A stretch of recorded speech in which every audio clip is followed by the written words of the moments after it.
To'xtang uka, mana shu yoshlarga taalluqli joy edi. Bir joyda o'qigandim. Burgut kabi osmonda uchishni istasang, kapalaklar bilan ovvora bo'lma degan misrani o'qigandim-da.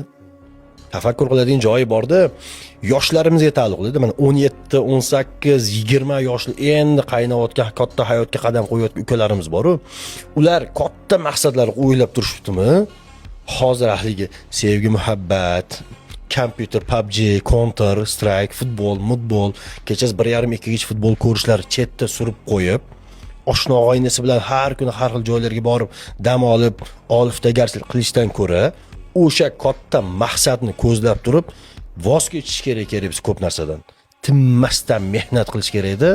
O'sha burgutga o'xshab osmonda keng uchib yurish kerak edi. Ya'ni nima demoqchiman? Ya'ni maqsadiga yetib olgandan keyin bemalol o'sha kontrni o'ynasa bo'ladi. O'sha PUBG'siga vaqt bo'ladi. Boshqa ishlarga vaqt qoladi-da. Hozir chalg'ish kerak emas.